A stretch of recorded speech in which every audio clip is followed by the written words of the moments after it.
अच्छा सुनो, ऑनलाइन शिक्षण में स्वागत है आपका। चैनल सब्सक्राइब नहीं किया है तो कर लेना, और कर लिए है तो सब्सक्राइब कर दो।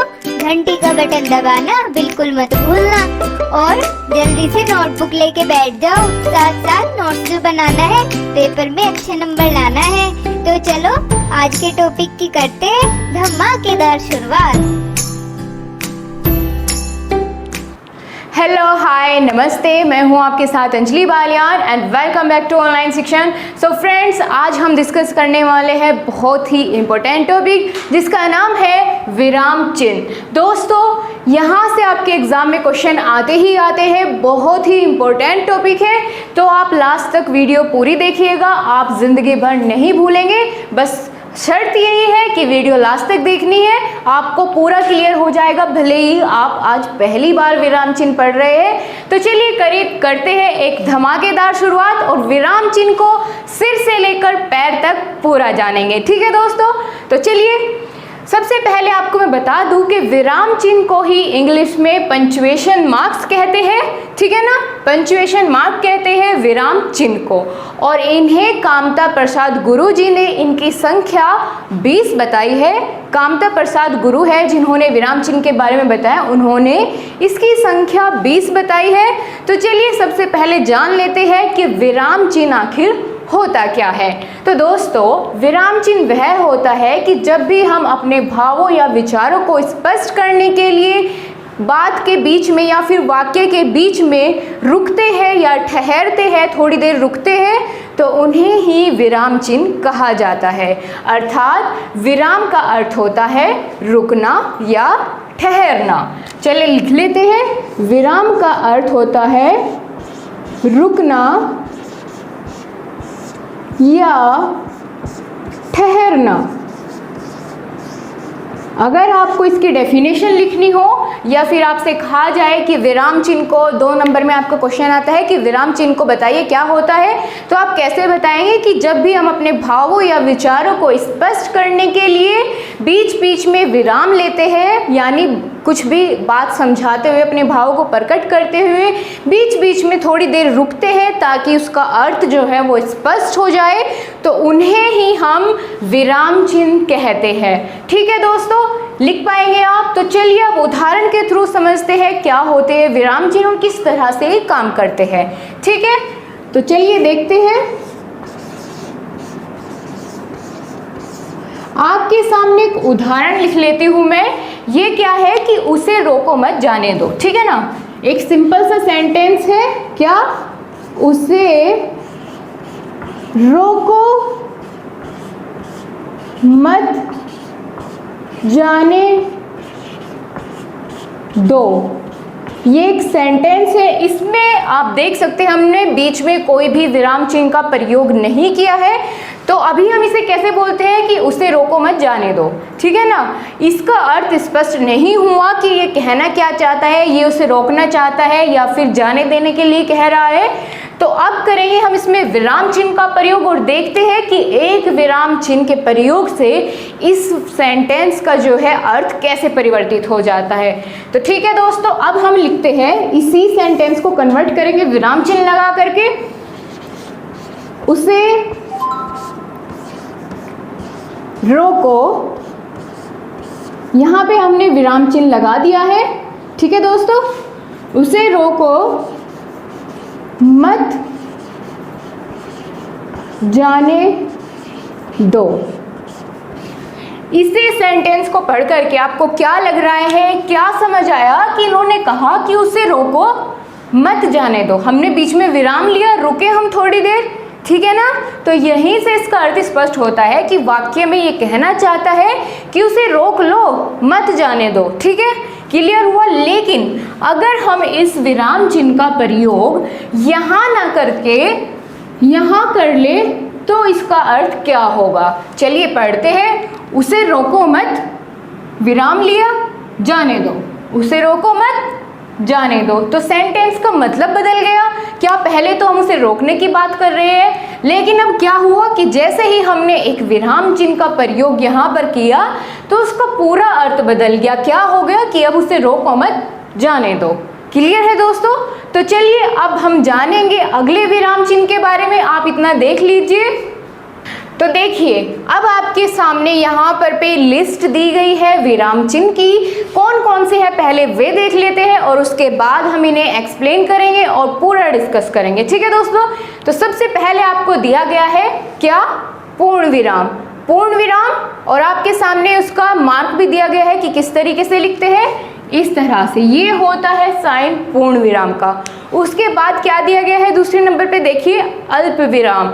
ठीक है दोस्तों, अल्प विराम का साइन देख सकते हैं आप, क्या दिया गया है, ये वाला जो हमने यहाँ पर पे प्रयोग किया था, यही होता है अल्प विराम।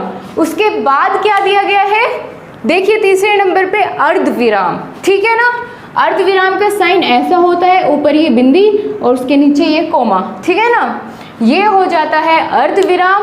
उसके बाद अगले देखिए फोर्थ नंबर प्रश्न सूचक चिन्ह यानी क्वेश्चन मार्क। इसका साइन आप सभी जानते हैं, ये इसका साइन होता है। आगे क्या आ जाता है पांचवें नंबर पे विस्मयादि बोधक। इसका साइन कैसा होता है, ये वाला यानी एक्सक्लेमेटरी मार्क। क्लियर है दोस्तों? आगे देखते हैं क्या दिया गया है वहां पे, देखिए आप पूरी लिस्ट में उद्धरण चिन्ह। ठीक है दोस्तों, उद्धरण चिन्ह किस तरीके से प्रयोग किए जाते हैं ये अभी हम डिस्कस करेंगे, एक्सप्लेन करेंगे कि कहाँ प्रयोग किया जाता है इनको और इसको क्या बोलते हैं पूरा। ठीक है ना, अब आगे देखिए कौन सा साइन दिया गया है दोस्तों, कोष्ठक यानी ब्रैकेट्स। ठीक है ना, कोष्ठक कैसे यानी ब्रैकेट, इस तरह से प्रयोग किया जाता है इन सभी का। उसके बाद अगला देखिए कई तरह के होते हैं ये संक्षेप, ये वाला जो चिन्ह होता है ये होता है संक्षेप का। उसके बाद आ जाता है योजक चिन्ह। योजक चिन्ह क्या होता है, इससे थोड़ा और बड़ा हो जाता है ऐसे करके। उसके बाद आ जाती है क्या, रेखा। लास्ट में देख सकते हैं आप रेखा 10वें नंबर पे। अब आगे चलते हैं, देखते हैं कौन सी है। अगला मार्क है निर्देशक चिन्ह। ठीक है ना, जब किसी को निर्देश देते हैं तो किस तरह का चिन्ह प्रयोग किया जाता है, जैसे राम ने कहा तुम ये काम करो तो उसके सामने ये डैश लग जाता है, तो इसे कहते हैं निर्देशक चिन्ह। आगे क्या दिया गया है, अपूर्णता सूचक चिन्ह। ठीक है ना, कि यहाँ पर जो है आगे क्रॉस क्रॉस क्रॉस ऐसे करके दर्शा देते हैं, तो ये हो जाता है अपूर्णता सूचक चिन्ह। लेकिन उससे आगे बात की गई है त्रुटि बोधक, यानी जब कोई गलती हो जाती है सेंटेंस में, यानी हमने कोई वर्ड छोड़ दिया है तो उसे फिर से लिखने के लिए एक साइन का प्रयोग किया जाता है इस तरीके का। ठीक है ना, जो बीच में दिख रहा है इसे कहते हैं त्रुटि बोधक। और 14 नंबर पे क्या है, समाप्ति सूचक, यानी जब हमारा चैप्टर बिल्कुल ख़त्म हो जाता है। आपने देखा होगा आपकी स्कूल की बुक्स में क्या होता था कि अगर कोई चैप्टर ख़त्म होता है खास करके हिंदी में, तो क्या होता था कि लास्ट में इस तरीके से उस लास्ट पेज पे जहाँ पर चैप्टर ख़त्म होता था इस तरह का साइन बना होता था। ठीक है दोस्तों, तो चलिए अब एक एक करके इनके बारे में जानते हैं। तो सबसे पहले हम डिस्कस करेंगे पूर्ण विराम। ठीक है ना, सबसे पहला विराम चिन्ह कौन सा, पूर्ण विराम। दोस्तों इसे इंग्लिश में क्या कहते हैं बताइए आप, इसे कहते हैं फुल स्टॉप।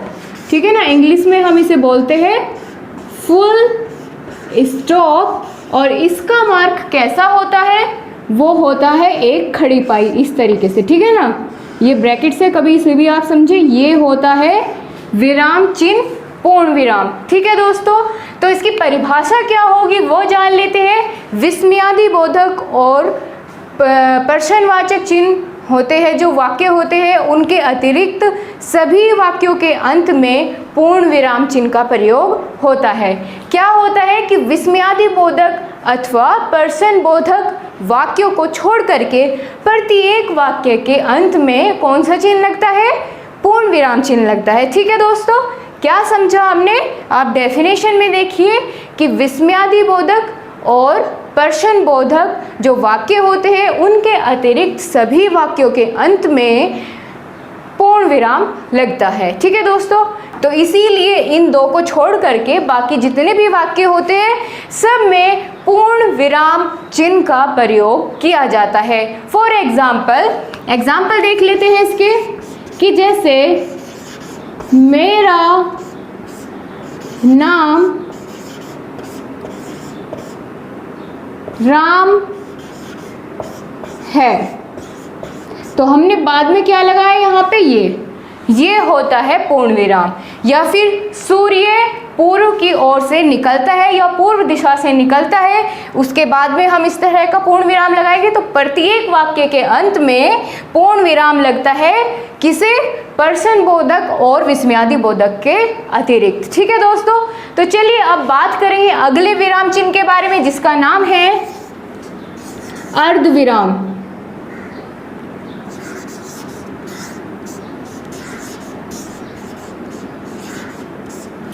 अर्ध विराम को क्या बोलते हैं दोस्तों, सेमी कोलन। ठीक है ना, सेमी कोलन। इसका साइन कैसा होता है कि ऊपर एक बिंदी और नीचे फिर वही कोमा।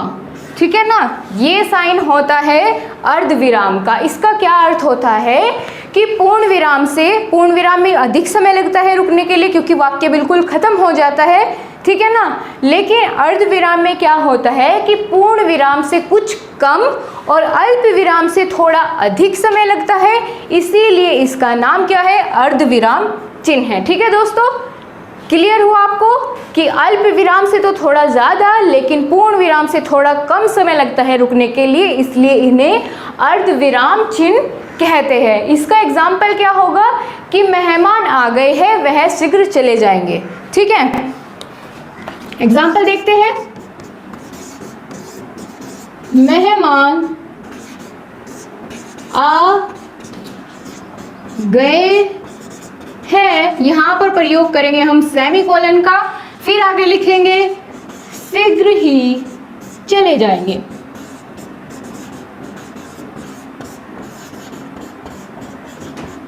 और फिर बाद में कौन सा, फुल स्टॉप यानी पूर्ण विराम। ठीक है दोस्तों, चलिए अब तीसरा विराम चिन्ह आ जाता है अल्प विराम।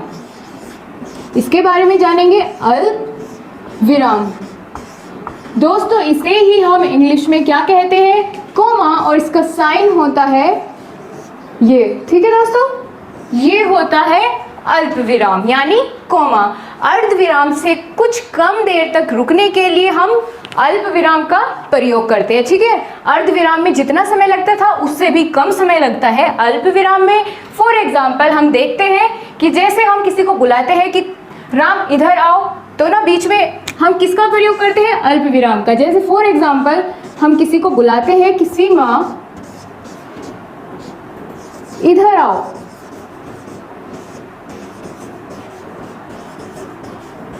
तो यहाँ हमने प्रयोग किया है अल्प विराम का, क्योंकि हमें यहाँ बहुत ही थोड़े समय के लिए रुकना था। ठीक है ना, जैसे या फिर हम एग्जाम्पल ले सकते हैं कि राम सीता को बुलाओ। ठीक है ना, तो वहाँ पर हम प्रयोग करेंगे अल्प विराम का। अब बारी आती है चौथे यानी प्रश्न चिन्ह की। ठीक है ना, अब हम बात करेंगे प्रश्न सूचक चिन्ह।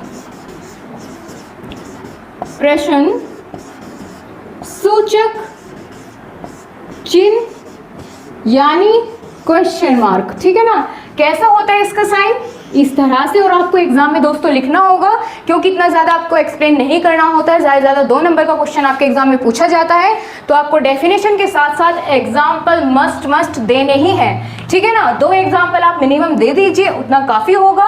और उसके साथ साथ आपको ये भी बताना होगा कि उसका चिन्ह किस तरह का होता है। ठीक है, जैसे अभी मैंने आपको बताया कि प्रश्न सूचक चिन्ह इस तरह का होता है। ठीक है, तो क्या होती है इसकी परिभाषा कि प्रश्नवाचक जो वाक्य होते हैं उनके अंत में प्रश्न सूचक चिन्ह का प्रयोग किया जाता है। और आपके सामने अगर एग्जाम्पल है, जैसे मैं पूछ लूं कि तुम्हारा क्या नाम है, तो इसमें हम किसका प्रयोग करेंगे दोस्तों, प्रश्न सूचक चिन्ह का। ठीक है, या फिर अगर मैं आपसे पूछ लूं कि तुम कहाँ रहते हो, तो यहां हम प्रयोग कर रहे हैं किसका, प्रश्न सूचक चिन्ह का। ठीक है, या फिर आप पूछ सकते हैं तुम्हारा क्या नाम है। इस तरह के जो वाक्य होते हैं जिनमें हम कोई प्रश्न करते हैं, वहां पर प्रयोग किया जाता है प्रश्न सूचक चिन्ह का। क्लियर हो गया आप सभी को? तो चलिए अब जानते हैं अगला विराम चिन्ह। तो अगला विराम चिन्ह हो जाता है विस्मय सूचक चिन्ह। ठीक है दोस्तों, और इसका साइन किस तरह का होता है यानी मार्क किस तरह का होता है, तो ये होता है ऐसे। ठीक है। और इसका प्रयोग कहाँ किया जाता है? जैसे हम अपने विभिन्न भावों को प्रकट करते हैं, आश्चर्य में होते हैं, हर्ष, शोक आदि इस तरह के भावों को प्रकट करते हैं, तथा संबोधन के लिए हम किस प्रकार के इस चिन्ह का प्रयोग करते हैं? तो दोस्तों उसका नाम हो जाता है विस्मय सूचक चिन्ह। ठीक है, तो इसका उदाहरण क्या होगा? जब मैंने किसकी बात की कि जब हम अपने भावों को प्रकट करते हैं, जैसे वाह कितना सुंदर चित्र है, वाह कितना अद्भुत नज़ारा है, ठीक है, इस तरह के जो वाक्य होते हैं उनमें प्रयोग करते हैं हम विस्मय सूचक चिन्ह का। जैसे क्या बताया मैंने आपको एग्जाम्पल, वाह कितना सुंदर चित्र है। ठीक है दोस्तों, तो यहाँ क्या हुआ? आश्चर्य में हुआ, तो आश्चर्य यानी एक भाव है। ठीक है, अगर इसकी जगह दुख होता कि छी कितना गंदा, तो इस तरह के जो वाक्य होते हैं जहाँ पर हम अपने भाव को प्रकट करते हैं तो वहाँ हम प्रयोग करते हैं किसका? विस्मय सूचक चिन्ह का। ठीक है दोस्तों, चलिए अब आगे बात करते हैं अगले चिन्ह के बारे में, जिसका नाम है उद्धरण चिन्ह। ठीक है दोस्तों,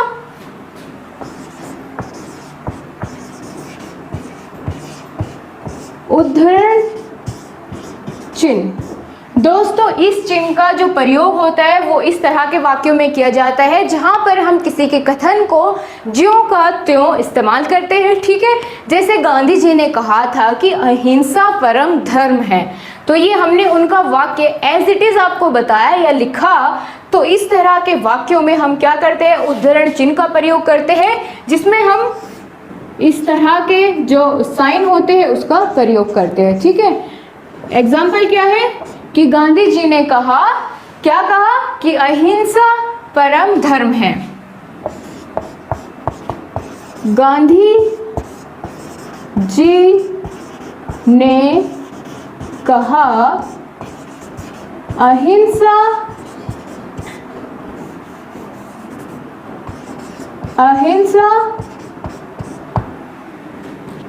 यहाँ पे शुरू हो जाएगा, अहिंसा ही परम धर्म है। ठीक है ना, तो ये हमने उनका जो कथन है एज इट इज प्रयोग किया है, तो यहाँ हमने प्रयोग किया है उद्धरण चिन्ह का। ठीक है दोस्तों, तो चलिए 7वां विराम चिन्ह देख लेते हैं, जिसका नाम है योजक चिन्ह। ठीक है दोस्तों, योजक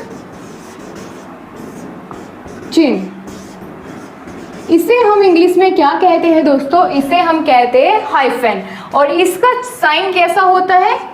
इस तरह से। ठीक है ना, इसे बोलते हैं हम हाइफन इंग्लिश में, और योजक चिन्ह कहते हैं। तो दोस्तों योजक चिन्ह का प्रयोग दो शब्दों को या तो जोड़ने के लिए या फिर उनकी तुलना करने के लिए प्रयोग किया जाता है। ठीक है, किस लिए किया जाता है? योजक चिन्ह का प्रयोग दो शब्दों को जोड़ने के लिए या फिर उनके बीच में तुलना करने के लिए उनका प्रयोग किया जाता है। जैसे हम उदाहरण के थ्रू देखते हैं कि आज हम दाल भात खाएंगे।